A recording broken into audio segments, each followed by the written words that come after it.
Hey guys, welcome to lecture 2.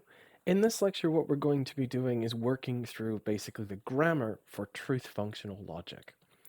In particular, what we're going to start off with is picking up exactly where we left off in lecture 1, talking about the nature of atomic sentences, and then segueing into talking about what we'll call connectives.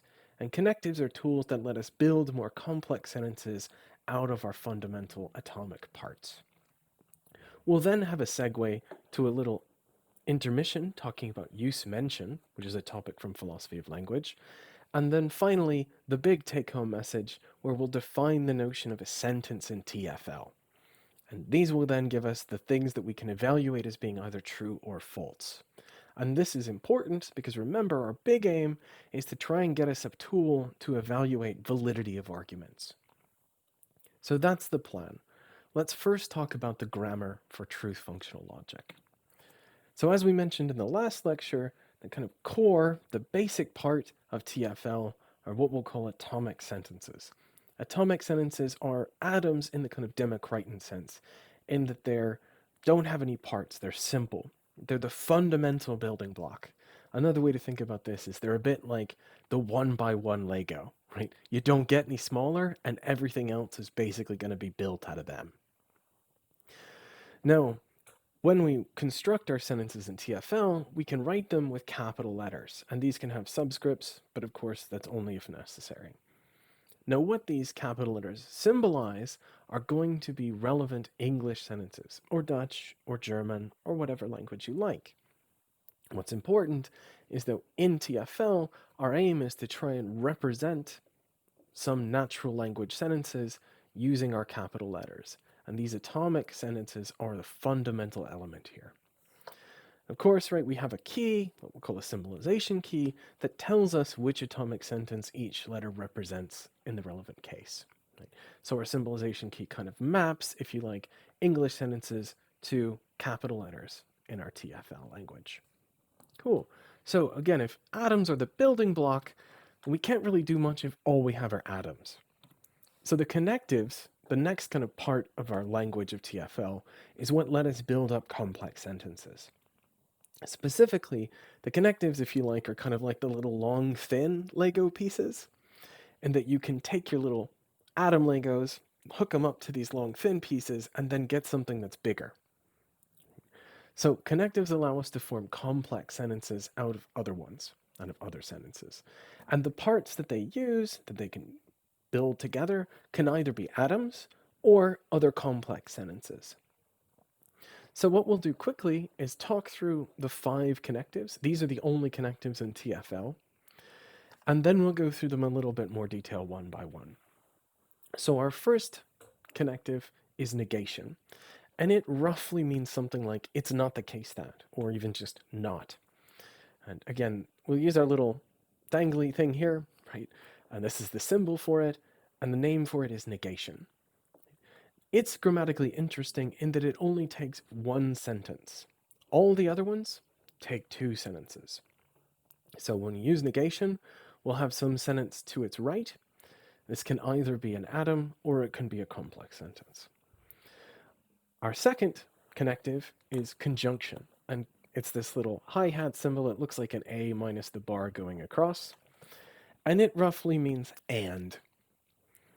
Again, it takes 2 sentences, one on the left, one on the right, to form a complex sentence that says sentence on the left and sentence on the right. Our third connective, this big capital V looking thing, is what we'll call disjunction, and it roughly says or. Again, it takes 2 sentences, there'll be one on the left, one on the right, and the complex sentence we get out says either one on the left or one on the right. Our fourth one, this little left to right arrow, is the conditional, and it roughly says if, then. More a little bit on that later. And our fifth one is the biconditional, and it's an arrow going both directions, and it expresses in English if and only if, which is a phrase we've heard a couple times already, thinking about definitions. So again, what we're going to do, we're going to talk through these a little bit more detail one by one. But the important thing is these are basically the only connectives we have. Not basically, these are the only connectives we have for TFL. All of the sentences we're going to build in this language are going to have atoms, and if they're more complex, they're going to feature at least one of these 5 connectives. So let's go through them one by one and talk a little bit about how we would use them in symbolizing for TFL. So first, let's take Rex. Rex is having a bit of an identity crisis, and Rex thinks he's a cat. But we need to console him. We need to just force him to confront reality and understand that, look, Rex is not a cat, right? So how might we symbolize our sentence, Rex is not a cat? Well, first thing we do, let's take the atom, Rex is a cat. We'll symbolize that as C, right? So here's our symbolization key. And then we're asking, okay, how do we symbolize Rex is not a cat? Well, first thing we can note is that we can paraphrase this English sentence. And what's paraphrase? Well, paraphrase is basically manipulating the grammatical structure, the surface grammar structure of the sentence, without changing the underlying meaning. And what's notable is that we can paraphrase Rex is not a cat to another English sentence, namely that it's not the case that Rex is a cat. And if we do that, we go back, remember the rough meaning of what negation says, now we have an idea as to how to symbolize this, namely as negation C. Well, remember, C is the atomic sentence, Rex is a cat. So there we go. Now we've got a way to symbolize Rex is not a cat. We take this, we paraphrase it to push the negation out in the front. So then it gives us, it's not the case that Rex is a cat. And then we have a straightforward way to symbolize that sentence into TFL. And this gives us kind of hints at the more general rule, which is that a sentence can be symbolized as negation A if it can be paraphrased in English as, it's not the case that, and then whatever sentence. Now, one caveat when we're doing this sort of paraphrasing and thinking about how negation works. It's perfectly fine to do these kinds of things, right? To go from Rex is not a cat to, it's not the case that Rex is a cat. But English can be a little bit slippery about when we can use the negation. So consider Amanda's happy and Amanda is unhappy. At first glance, you might think that we could symbolize Amanda's unhappy as just negation Amanda's happy. But note, this would actually be wrong. And the reason why is kind of subtle. It's this, right? These aren't exhaustive. That is, right, if Amanda isn't happy, that doesn't mean that she's unhappy either. Because Amanda might be neither happy nor unhappy. She could just be kind of meh, right? So what this means is that Amanda's unhappy doesn't mean the same thing as Amanda is not happy. If we were going to symbolize this, we would not be able to symbolize it as, say, negation H if we had H be Amanda's happy. Negation H would give us Amanda is not happy. Instead, we would have to symbolize this as maybe U. Okay. And of course, if we said Amanda's not unhappy, this would be negation U. So the upshot of this is when we're thinking about how to symbolize the English in TFL, we've got to be very careful and understand some things about how English works. And note that it doesn't really matter if it's English, the same will be true, or similar things will be true in Dutch, in German, whatever you like. Good. So our first little connective, it takes a sentence to its right, and we now have this general rule about how to symbolize an English sentence in TFL using negation. On to our second connective, conjunction. So to get a grip on conjunction, let's talk about 2 sentences. Here's my dog Jobka, and here's my other dog Vlekje. And we'll take the atomic English sentence Jobka's a dog, and the other atomic English sentence Vlekje's a dog. We can symbolize these in TFL as J for Jobka's a dog and V for Vlekje's a dog. And now consider the complex English sentence Jobka's a dog and Vlekje's a dog.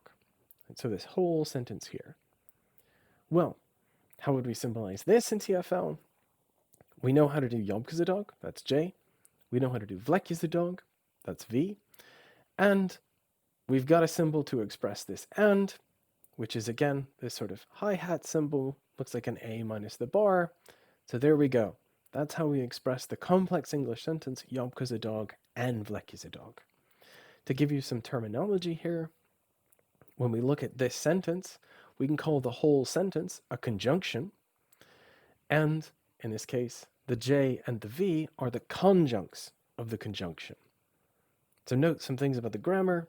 Conjunction always takes two sentences, one to the left, one to the right. That is, every use of the conjunction connective always has to have two conjuncts. Cool. So, some things about symbolization.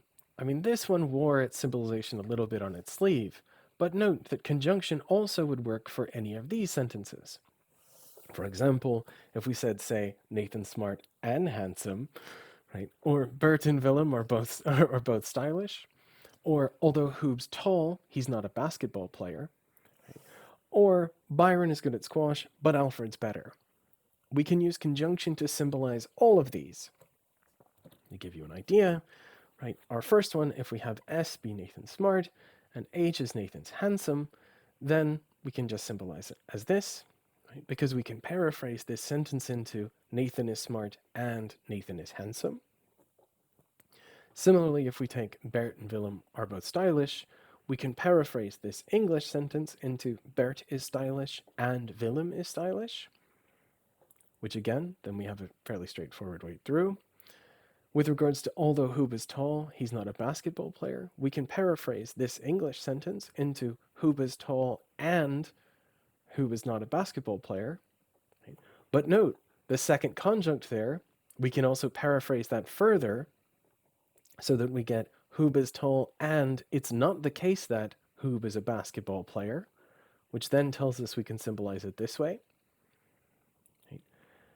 And finally, right, Byron is good at squash, but Alfred's better. We can paraphrase this as Byron is good at squash and Alfred is better than Byron at squash, which we can symbolize as Byron's good at squash, we'll have that be G, and Alfred's better than Byron at squash, which is B.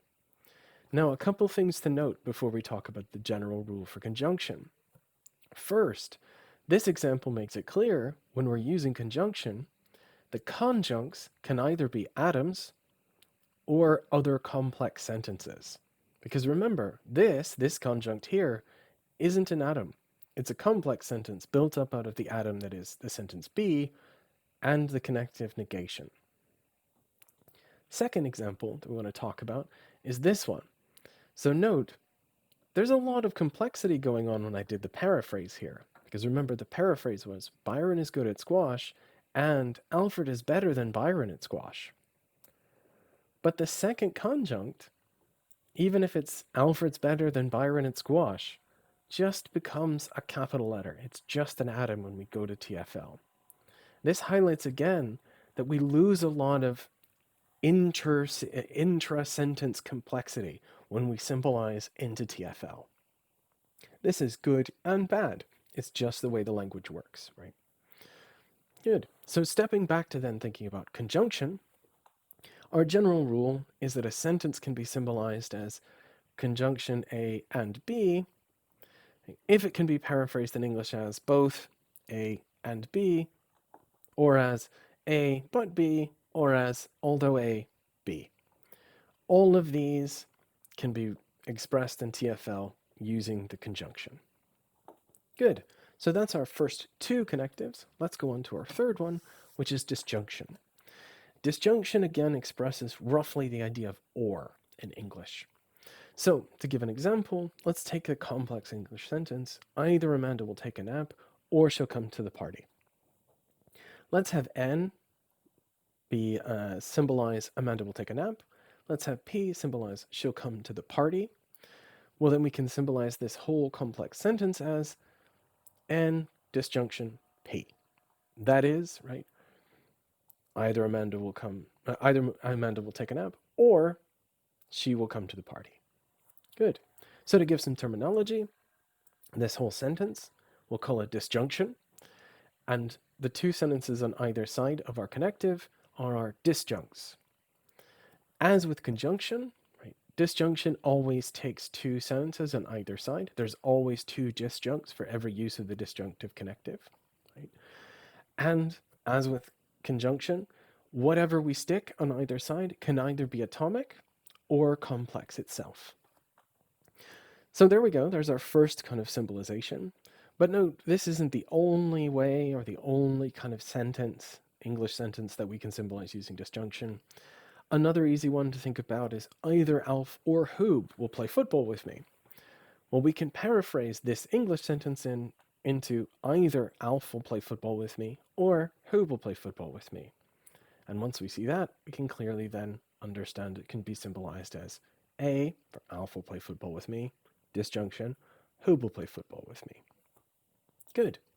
So our general rule is that a sentence can be symbolized as A, disjunction B, if it can be paraphrased in English as either A or B, and each of the disjuncts are a sentence. Note here what we did is we turned the Alf here into a sentence. Good. There we go. There's our first three. And actually, just with negation, conjunction, and disjunction, we can do a whole lot of stuff. Now, before we talk a little bit about that, a quick little caveat on the disjunction in TFL. In English, there's at least two ways to think about how we use or. One use is we'll call the exclusive or. Exclusive or excludes the possibility that both of the disjuncts are true. The easiest case for this is when we have things like a menu deal, and the menu deal says, hey, you get the main, and it includes either an appetizer or dessert. Right? Note, the menu deal in this case, what it means is you can get the main and an appetizer, or you can get the main and dessert, but you can't get the main, an appetizer, and dessert as part of the deal. You can only get one or the other. Same thing too when someone says like, oh, would you like coffee or tea? It's almost always saying like, you can have one or the other, but not both. Now, in contrast with that, at least in English, sometimes we can use or as an inclusive one, and the inclusive or allows for both disjuncts to be true. For example, consider the example we had in the previous slide, where either Alf or Hoob will play football with me. Note, this could be true if both the guys show up, and in fact it'd be better because then we would have like closer to 5 aside, right? So this use of or here allows that both Hoob and Alfred come and play football. So the contrast again with the exclusive, it prevents both of the disjuncts from being true, whereas the inclusive or allows for both disjuncts to be true. Note, of course, it doesn't require it, but it allows for it. Now, importantly, in TFL, our disjunctive connective, our disjunction connective, always symbolizes the inclusive or. So whenever you see this little V thing, it's always the inclusive. That is the one that allows for both disjuncts to be true. I'm going to tell you how to define the exclusive or in about 5 slides, I think. Maybe not even that much. But note, again, whenever we see or, whenever we use the disjunction in our TFL language, it's always an inclusive. Good. So, again, let's take a little interlude and talk about the relationship between the three connectives we've defined or understand so far. Negation, disjunction, and conjunction. So, this is a little practice. Let's just play around with some sentences. So let's take the complex English sentence. It's not the case that both Hoob and Alfred will play football today. So let's think about how we want to symbolize this whole complex English sentence. And I'll try and help you first and kind of break it down. So let's note what we've got are two atoms. We've got Hoob will play and Alfred will play. We'll symbolize Hoob will play as H, and we'll symbolize Alf will play as A. And note, right, what does this sentence kind of break down as? Well, we've got the it's not the case that, which we know is going to be negation. And we have both Hoob and Alfred will play. We know how to do both Alfred and Hoob will, or both Hoob and Alfred will play. That's a conjunction. So we've got our atom. We've got our atom. We know that they're conjoined. This gives us, right, Hoob will play and Alfred will play. And now we're really close. It's not the case that. We know how to symbolize that. Bang. We just stick the negation in front. And now we have a way to symbolize this whole sentence, right? Because this tells us, hey, it's not the case that this conjunction holds. Good. So hopefully that's clear. Let's think about a second one. Right? Hoob will not play, but Alfred will. Let's take this English sentence. how will we symbolize it?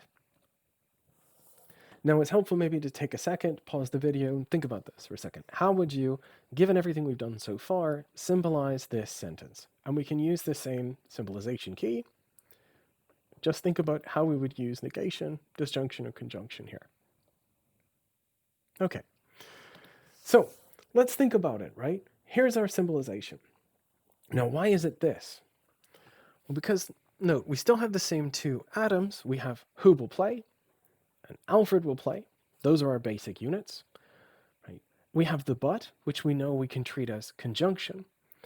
But now we have to figure out what's the kind of range. Where does this not attach? Well, the not doesn't attach to the whole thing, right? Instead, it's saying, hey, who's not going to play? That is, right, our first conjunct here can be paraphrased as, it's not the case that who will play. So what this suggests is that we can have different scopes with regards to how these operators interact. In particular, what we have is different scopes for the negation. In this case, the scope of the negation is just a single conjunct, who will play, not, right? And note that then this complex sentence is what's attached to the conjunction.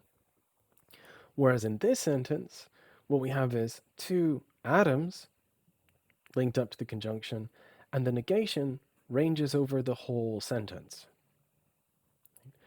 So the difference here is what we might call narrow scope, where it's just narrowed down, it's only in a very partial area, versus wide scope, where it scopes over the whole of the sentence.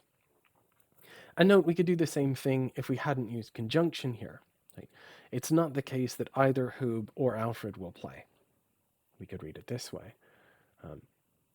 Hoob will not play, or Alfred will. Right? Again, we can just sort of replace the conjunction here. The important thing is, again, we've got to be careful when we're going from our English to our symbolizations to figure out where exactly the scope of these operators are going to be. Good. So let's do a little bit more practice. So let's take our first one. Either you will not have dessert or not have an appetizer. Right? So you can get these. Maybe I'm out with my wife and she's telling me, I need to lose weight. So either I'm not going to have dessert or I'm not going to have an appetizer. So let's think about how we would symbolize this sentence, right? So I'll help you out. First, we've got our two atoms. You'll have dessert and you'll have an appetizer. Those are our atoms. Let's do D for you have a dessert, A for have an appetizer. Now, how do we symbolize the whole complex given these atoms? Again, maybe pause the video for a second. Think about this.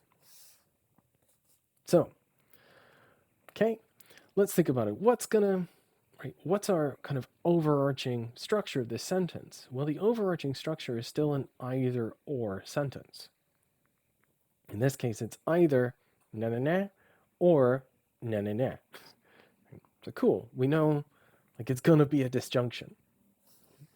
But importantly, what are the disjuncts?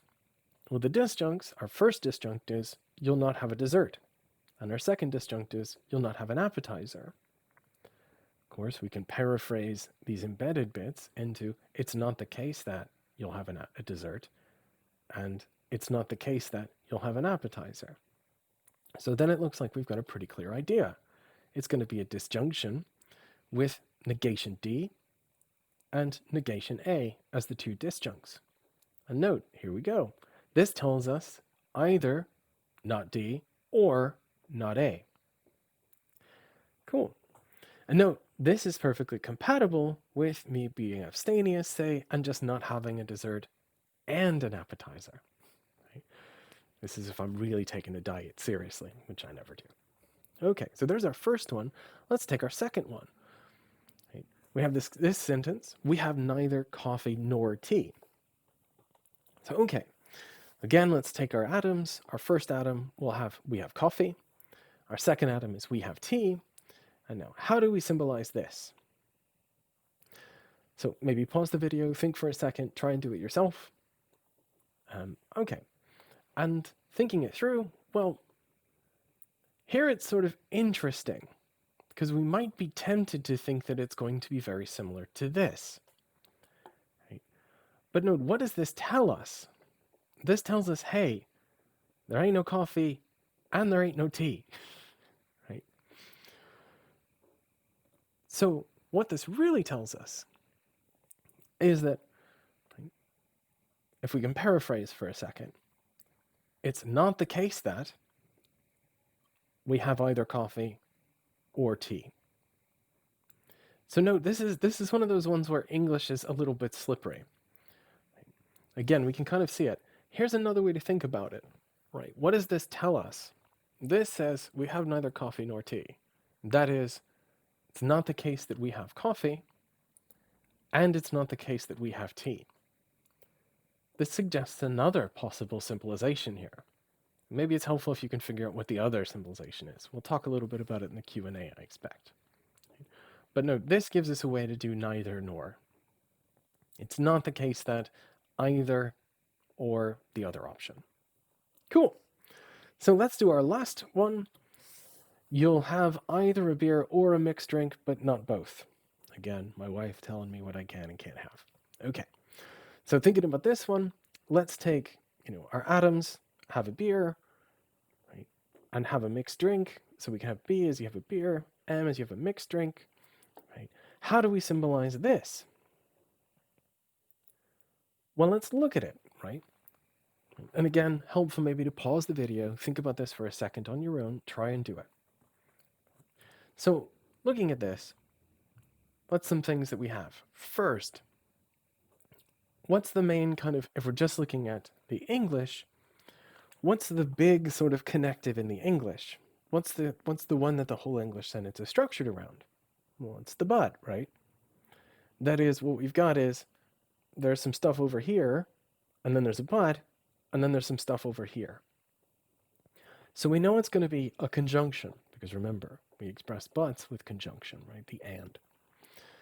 And what we have is, one conjunct says, you'll either have a beer or a mixed drink.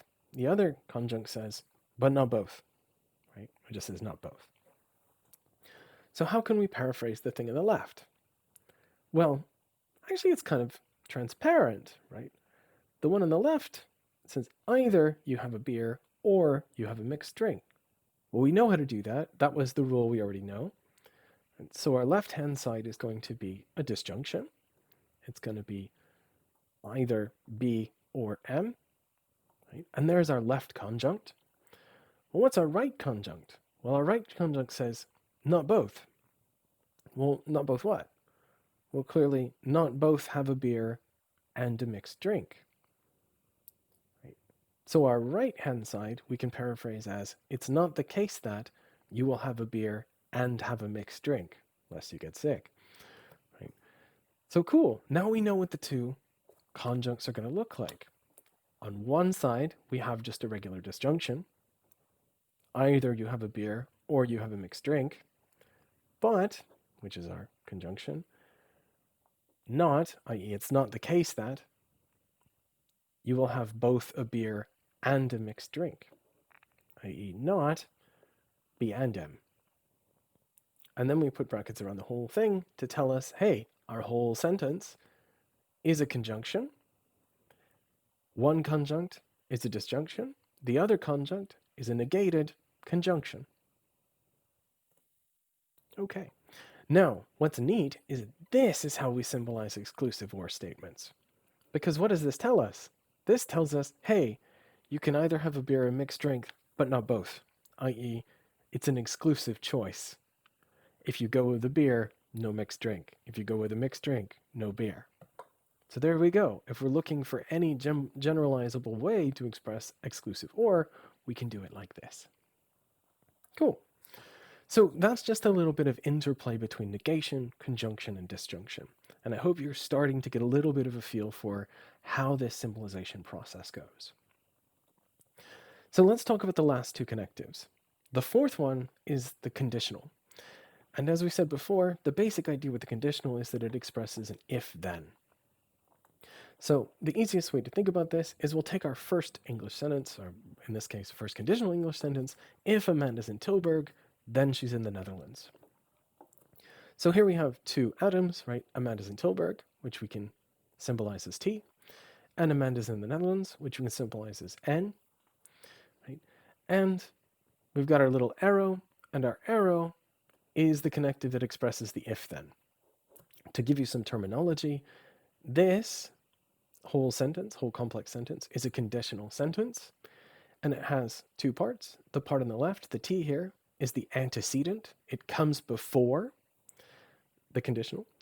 And this, the N, the second part, is what we'll call the consequent, right? It's the consequent of what happens from what came before. So again, antecedent, consequent.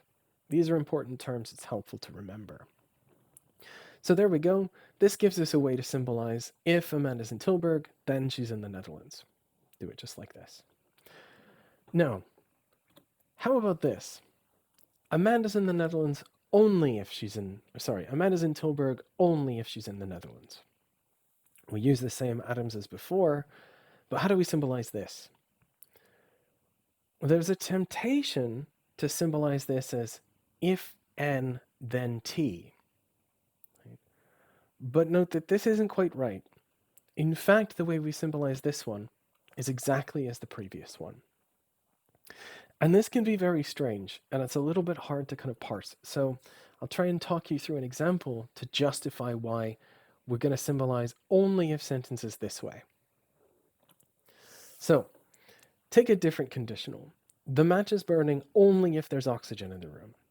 Right? So this is the kind of thing we might talk about if we're thinking about, say, causation. Right? I'm going to light a match, and of course I say, look, the match is burning only if there's any oxygen. If there's no oxygen, match ain't going to burn. So let's symbolize, right, the match is burning as B, and there's oxygen in the room as O.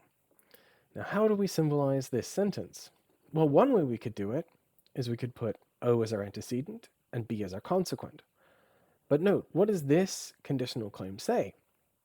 It says that the presence of oxygen, right, if there's oxygen present, then that's enough to guarantee that the match is burning. But that's just false, right? Because, right, the oxygen might be present, but I still haven't struck the match, or the match is wet, right? Or whatever you like. There might be lots of things that would prevent the match from burning. So it's not going to be like this. This is not a good symbolization for the match is burning only if there's oxygen in the room. But let's try the other way around, right?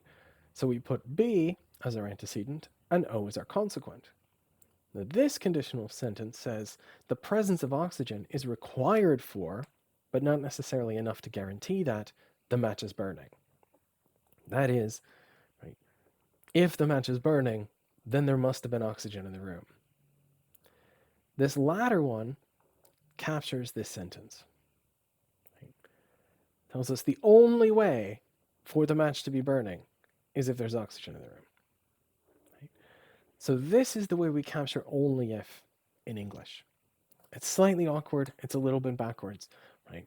But note that if we go back, this fits with how we were treating Amanda's in Tilburg. Amanda's in Tilburg only if she's in the Netherlands. Well, what does this tell us? This says, hey, the only way that Amanda could be in Tilburg is if she's also in the Netherlands. But of course, this doesn't say, like, hey, if Amanda's in the Netherlands, then she must be in Tilburg. She might be in Eindhoven or Breda or whatever you want. So here we go. This is how we capture only if. This highlights something kind of important. When we're doing our symbolization here for the conditional, be careful. If it's an if, then, you know how to do it, right? The bit here is going to be our antecedent. The bit there is our consequent. If it's only if, the rule of thumb is whatever came before the only if is the antecedent, and the stuff that comes after is the consequent. So that is, a sentence can be symbolized as A conditional B if it can be paraphrased in English as if A then B, or as A only if B. It's also helpful just to see some other examples of English sentences that can all be symbolized in the same way. So the latter ones here are all equivalent to, or can be paraphrased as, if Amanda's in Tilburg, then she's in the Netherlands. And what this means is that they can be symbolized in TFL in the same exact way. For Amanda to be in Tilburg, it's necessary she's in the Netherlands. It's a necessary condition on Amanda's being in Tilburg that she be in the Netherlands.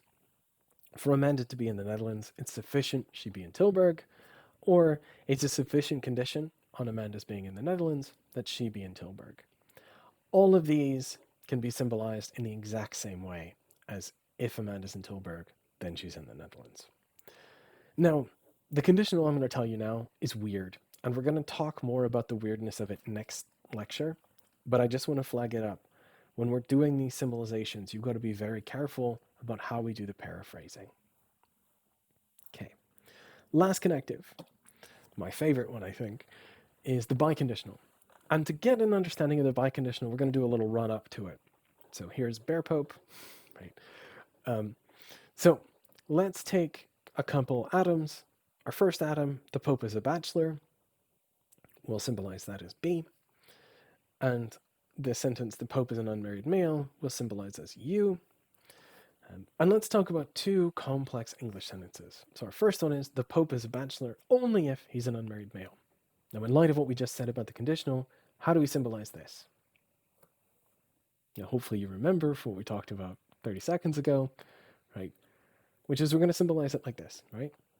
The stuff that comes before the only if, the Pope is a bachelor in this case, that's our antecedent. And the stuff that comes after, the Pope is an unmarried male, that's our consequent. Cool. Now, how about the second one? The Pope is a bachelor if he's an unmarried male. How do we symbolize this? Well, looking at it, you might be tempted to read it this way. But note, we can paraphrase this sentence. How would we paraphrase this sentence? We can paraphrase it as, if the Pope is an unmarried male, then he's a bachelor. That is, this one gives us flipping around, because we can paraphrase this where it's, if he's an unmarried male, comma, then the Pope is a bachelor. So this tells us something to be wary of again when we're doing our symbolization. If it's a simple if-then structure, there's no problem. If it's an only if, the stuff that comes before the only is our antecedent, and the stuff that comes after is the consequent, generally. Right. Finally, if it's na-na-na, if na-na-na, right, then the stuff that comes after the if is going to be our antecedent, and the stuff that comes before is going to be the consequent. Good. So, but now look, what do we have? Well, we have the Pope as a bachelor only if he's an unmarried male, symbolized like this. And we have the Pope as a bachelor if he's an unmarried male, symbolized like this, where M is in the antecedent place and B is in the consequent. So cool. How would we symbolize the Pope as a bachelor if and only if he's an unmarried male? Again, helpful maybe to take a second, pause the video. Well, look, how can we paraphrase this?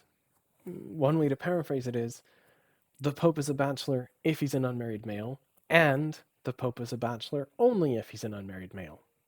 That is, we break it in half and realize that it's a conjunction of two conditionals, namely the two conditionals we just talked about. So then we have a really straightforward way to symbolize it. One side symbolizes the Pope is a bachelor if he's an unmarried male. One side symbolizes the Pope is a bachelor only if he's an unmarried male. And then all we do is just conjoin them. Now, of course, this is a slightly complex sentence, so we might simplify it a little bit, and we can simplify it by introducing a single symbol. This is this double-headed arrow. And the double-headed arrow is our biconditional connective. And what does it express? It expresses this. It's just another way to say, hey, the conditional arrow goes both from left to right and from right to left. It's literally a biconditional. So there you go. That's a grip on the biconditional. And of course, indicating this tells us the general rule. A sentence can be symbolized as A, biconditional B, if it can be paraphrased in English as A if and only if B. Again, that even makes the structure clear that it's a conjunction of an if claim and an only if claim. Cool. There we go. Those are the 5 connectives. That is literally all of the grammar we need in order to do TFL. We have atoms, we have the 5 connectives, everything will be built out of them. Kind of neat. So what I want to do next is turn to a general issue with regards to philosophy of language, which helps to underwrite a lot of the things that we're interested in here. And the easiest way to kind of come at it is to think about this, right? So here's 4 sentences, and I want you to think about just for yourselves, like, which of them are true and which of them are false. So here's our first sentence, right? Nathan is a philosopher. Our second sentence, Nathan is a philosopher. Third one, Nathan is composed of 6 letters. And our fourth one, Nathan is composed of 6 letters. So stop and think for a second, right? And note some interesting things about them, right? So our first one, arguably true. I mean, that's what they pay me to pretend to be anyway. So, yeah. Our second one doesn't quite seem true, right? It's kind of striking that there are these quotation marks. It seems funny. Something's wrong with it.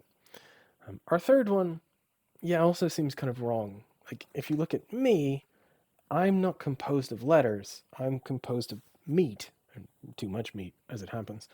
But our fourth one looks okay, because this is saying something about the word Nathan, Nathan. Similarly, with this one, right, it's saying something about the word Nathan, not about me, but about this string of letters. So what we're really leaning into here is a deep and important distinction in philosophy of language between what we'll call use and mention. So sometimes we want to talk about objects. So say you want to talk about me, maybe you slag me off or whatever, right? When we want to talk about Nathan, we use my name. Meanwhile, if you want to talk about my name, you mention my name. So for example, right, in the first one, we use my name to say something about me. In the second one, what we're going to do is we mention my name to say something about it, in this case, something false. Similarly, if we look at our second pair, right, we use my name to say something about me, something that's false because I'm not composed of letters. And in our fourth one, we mention the name to say something about it, something true, because it does in fact have 6 letters. So this kind of gives us a grip on use when we go through the word into the object it denotes, versus mention when we talk about the word itself. So when we want to talk about the world, we use words. Again, we go through the word to the thing it denotes. When we want to talk about words, we usually mention them. And we might ask, well, look, how do we indicate that we're mentioning rather than using? Well, the clue's kind of given away in these examples, right? We use quotation marks, right? If we want to say something like, hey, Nathan is the name of Nathan, we use our inverted commas, right? Quotation marks indicate that we're moving from talking about an object to talking about the name of the object. Note that in this context, they don't indicate anything like indirect speech. It's not a quote. And like in this, my favorite quote ever from Oscar Gamble. So the use of inverted commas here is different than the way we're using them here. Here, what they're indicating is that we want to talk about the word inside the quote, right? Inside the quotation marks. They're not saying, oh, you know what Nathan said, he said, Nathan, right? So that's a key. This use mention distinction is actually really important. It's very helpful to get a difference on. One fun way to kind of play around with it is to use quotation marks to make this limerick say something true. So some fun examples, right? You can put quotation marks around the first use of Boston and quotation marks around the third use of Boston. And then you could put quotation marks around this numeral and you get something that's true, right? So Boston, where we're mentioning it, names Boston, where we're using it, and Boston, where we're mentioning it, names Boston, where we're using it, but 9 used doesn't designate 9 mentioned. There you go. There are lots of fun ways to play around with this using use mention. I think it's kind of fun. So, but note that this kind of this tool in English is fine. And more generally, when we talk about a language, the language we're using, we're talking about, is the object language, whereas the language we're using to talk about the object language is the meta language. So to give you an example, right, what we've been doing in this lecture, we've had truth functional logic as the object language is what we're talking about, and the language we're using is English, right? Or at least I am, badly, right? And that English is a language we are using to talk about a different language, namely TFL. And note, we can do lots of things here. This whole thing works with regards to whatever object language we want. So I might say something like Gras ist grün is a German sentence. Note, this sentence is a sentence of English. Because what have I done? Well, I've mentioned some words and then said of those words that they compose a German sentence. And this is an expression of English. This one, however, isn't, because Gras ist grün is a German sentence. One, I'm using these expressions. So I'm somehow weirdly like shifting from German to English in the middle of a sentence and not making sense, right? And two, Gras, ist, and grün aren't English words, right? So this is not a sentence of any language, whereas this one is. It's a sentence of English talking about, i.e. treating German as, an object language. And note, we can do the same thing too, right? D is an atomic sentence of TFL. Strictly speaking, there's a weird use mention thing going on here. Whereas if I said D is an atomic sentence of TFL, this is a good expression in English. So one issue we run into here is that quotation marks only let us talk about specific individual expressions. So Nathan or Boston. But sometimes we want to talk about any arbitrary expression. And in fact, we've actually kind of come across this already. So just think about the various grammar rules and definitions that we've mentioned earlier in this lecture. To kind of draw this out, right, note, if I said like, if A is a sentence of TFL, then negation A is a sentence, doesn't tell us whether negation B is also a sentence too. So we need to have some way to talk about any arbitrary expression without actually denoting or mentioning any particular expression. And the way we're going to do that here is we're going to use different fonts. Specifically, we've got our basic font, right? And this is where we're using it. And we've got our sexy swash font. And our sexy swash font is a way for us to talk about any arbitrary expression. Right? Now, we could use other techniques. This is just the most useful one for presentation purposes. Now, some things to note, right? A in our sexy swash font is not an expression in TFL. It's not part of TFL at all. It's part of our meta language, the language we're using to talk about TFL.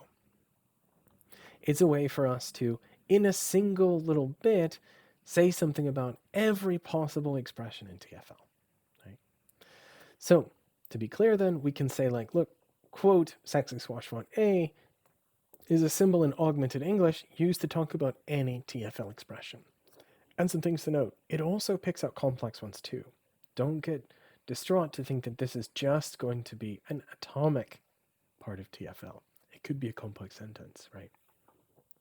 So this is handy because we want to talk sometimes about any arbitrary expression in TFL. Again, we've already done it. Just think about how we were talking about our sentence construction or our grammatical rules with regards to the connectives. All of those featured cases where I talked about any arbitrary case, right? Any arbitrary sentence. Good. So that's our segue on use mention. Let's come back and finalize our grammar for TFL. In particular, what we're going to do now is define up a notion of sentence in this language. And okay, to get a run up at it, let's first note that there's basically three kinds of symbols in TFL. There are atomic sentences, which are symbolized by capital letters. They could have little subscripts on them. There's the five connectives: negation, conjunction, disjunction, the conditional, and the biconditional. And finally, there are brackets. And these brackets, right, there's a left bracket and a right bracket, and we've seen them already. Basically, what they do is tell us some things about scope. More on them as we go. Now let's offer a definition. Let's say that an expression of TFL is any string of symbols in TFL. So any kind of concatenation of any of these. Right? However much you like, just stick them together on a single line. Cool, that counts as an expression of TFL. Note, of course, if it includes symbols that aren't on this list, it ain't an expression of TFL. Right? So there's lots of expressions, but not all expressions of TFL are going to count as sentences. So what are going to count as sentences of TFL? Well, individual atoms, so capital letters standing by themselves. Further sentences formed out of atoms using these 5 connectives, and literally nothing else at all. Just those 2, right? So what we're going to have in particular are strict grammatical rules that tell us when we can build complex sentences out of some other ones using the connectives. And if it doesn't follow those rules, it is not going to be a sentence. It's not going to be something that can then be evaluated as being true or false. So what are the grammatical rules? Well, bang, here we go. Let's define sentences in TFL. This is going to be a single definition. So every atomic sentence is a sentence. That is, every capital letter by itself is going to be a sentence in TFL. Why? Well, because atoms are the building block. They can stand by themselves. Cool. No need for more grammar there. Second clause. Look, if A is a sentence, then its negation is going to be a sentence too. Note, this is in our sexy swash font. So this is telling us any expression, right, of any expression of TFL. If it's a sentence, then sticking a negation in front of it is going to give you a sentence too, i.e. something that we can evaluate for truth or falsity. Clause 3, if A and B are sentences, then so is their conjunction. And again, these are in our swash font, so these can be however complex or simple you like. If both of them are sentences, then cool, so is their conjunction. 4 does the same as 3, but using disjunction. 5 does the same using the conditional, and 6 does the same using the biconditional. And then 7, probably the most important clause, says, if it don't follow these, it ain't a sentence. These are the only ways to get a sentence. Nothing else counts. So, taking these all together, what we get is a recursive definition. It begins with some specific base elements, in this case, the atomic sentences. It details ways to generate infinitely many more elements by compounding on previous ones. So we can take some atomic sentence, stick a negation on it. Cool. Then we can stick another negation on it. Still going to have a sentence, right? We can take 2 atoms and stick a conjunction between them. Then we can take the conjunction that we got out plus one of the original atoms and stick a disjunction between them, and so on and so on. Right? But importantly, because of this last one, we can also decompose backwards. We know that these are the only rules that you're allowed to use to build TFL sentences. So we can then work backwards, right? Hey, whatever complex we get, it must have used one of these. So then we can go back and say, hey, is this part a sentence? If it is, then we'll know that the bigger thing we built out of it is also a sentence too. This is really handy. This sort of decompositional method is the way that we'll be able to tell whether some expression is or is not a sentence of TFL. So to give you an example, here's our first one. It's an expression of TFL because it's a concatenation of some string of the things in our list, right? But is it a sentence? Well, how would we tell? Let's go back and look at our rules. In this case, it's pretty simple, right? Our outermost one is a negation. So we can say, okay, cool, right? This has got 1, 2, 3, 4, 5, 6 negations. So, okay, is this a sentence? Well, we know that this would be a sentence if this minus the first negation was a sentence, because that's just what rule 2 tells us. Right? If not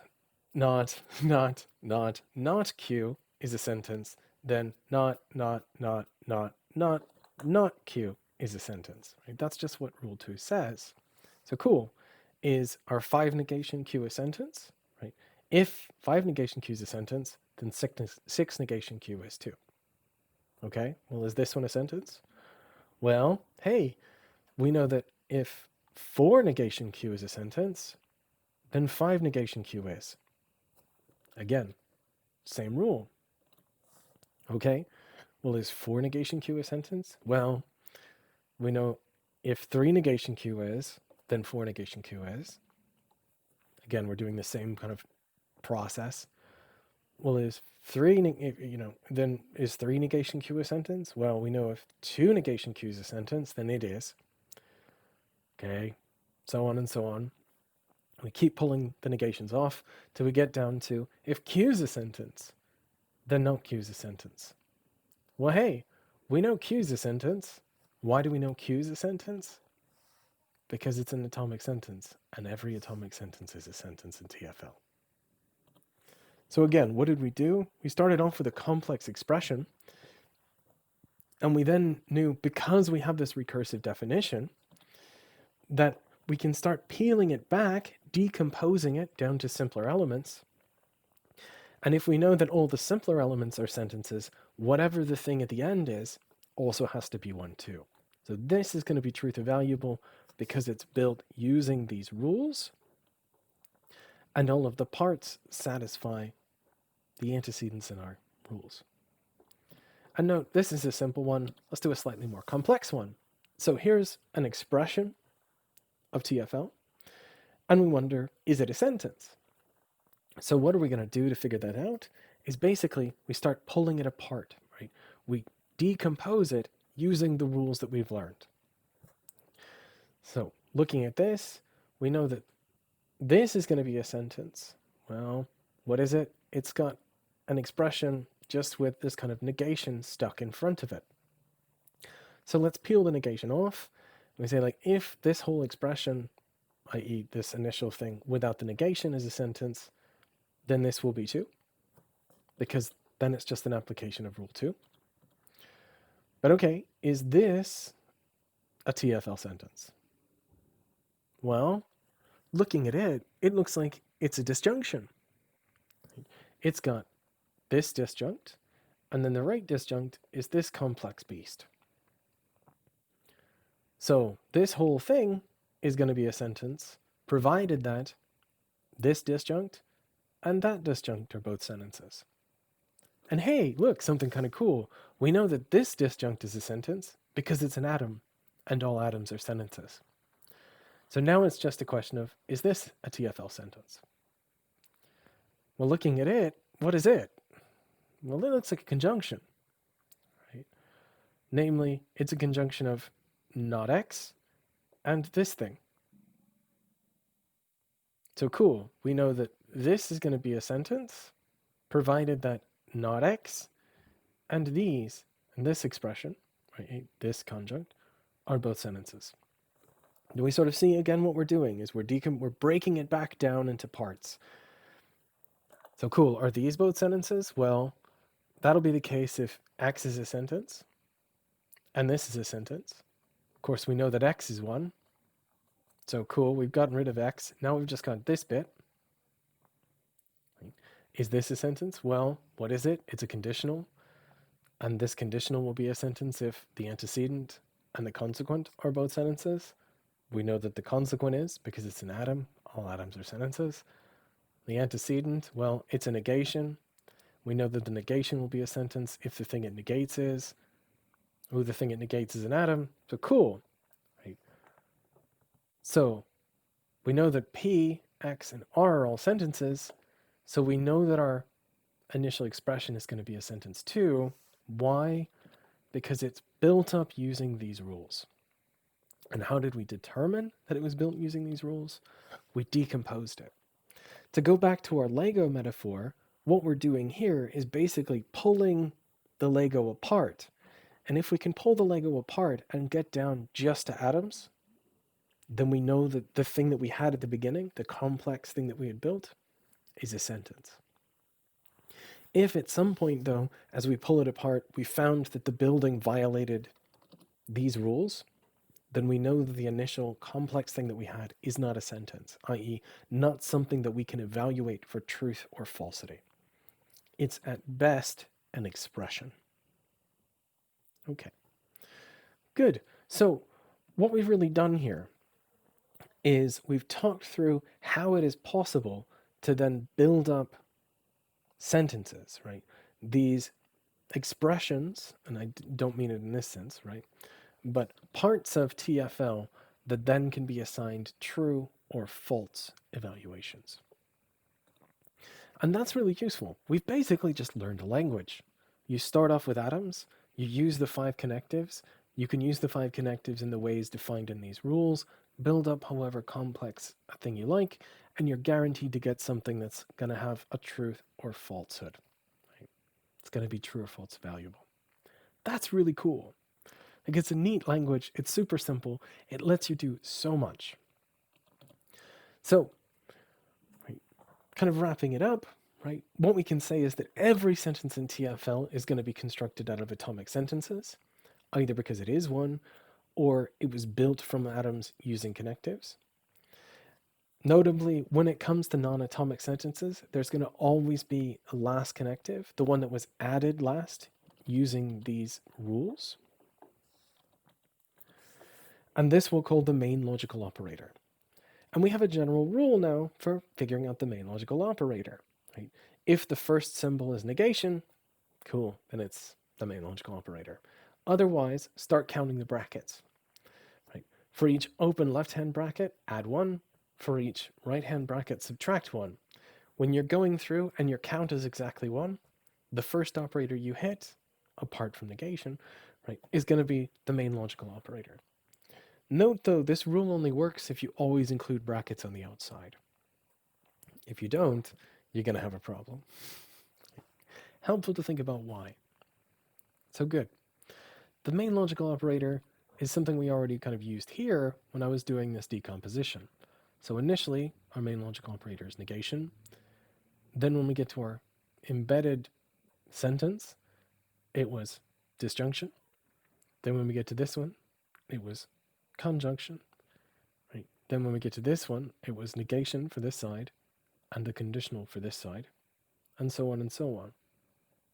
In effect, right, to track the main logical operator, you think about how the sentence was built up and figure out which was the last step we made. Good. Now, what's really cool is that the recursive structure of TFL sentences also means we can then define something I mentioned earlier, which was scope. Because remember, we talked about negation having wide or narrow scope. We can say that the scope of a connective in a sentence is the subsentence for which that connective is the main logical operator. So, of course, if we think about the main logical operator for a whole sentence, it's got wide scope. It scopes over the whole sentence. Good. Final point to note, brackets. Brackets are super indispensable here. They make it clear what the kind of units of a complex sentence are. If we look at this, we cannot do the deconstructive method because we don't know how it was built. We don't know what the scope of any of the connectives are. For example, is the scope of this negation just this atom? Is it this whole complex sentence that's a conjunction? Similarly, is the disjunction just linking, not X and this conditional, or right, is it linking this whole left bit and this whole right bit? We just don't know. In order to have something that's valuable, we've got to have the brackets. So the book discusses a little bit about bracketing conventions. I think it's very important. Got to be very careful here. Good. So what we've done in this lecture is we've talked through how to symbolize natural language sentences, so English sentences, into TFL. We talked then about how to build up TFL sentences, what exactly counts as a sentence in TFL versus an expression. And this is great. Now we know all the grammar and all the syntax for this language. What we don't know, though, is when sentences are true or false. So we've got our things that can be true or false, which are sentences. We don't know when they're true, when they're false. And that's what's going to be the topic for next lecture. We're going to talk about evaluating TFL sentences. When are they true? When are they false? So take care, guys. I hope this was useful. If you have any questions, please feel free to shoot me an email. We'll talk more about this on Monday. The reading for lecture 3 is here. Here's the assignment.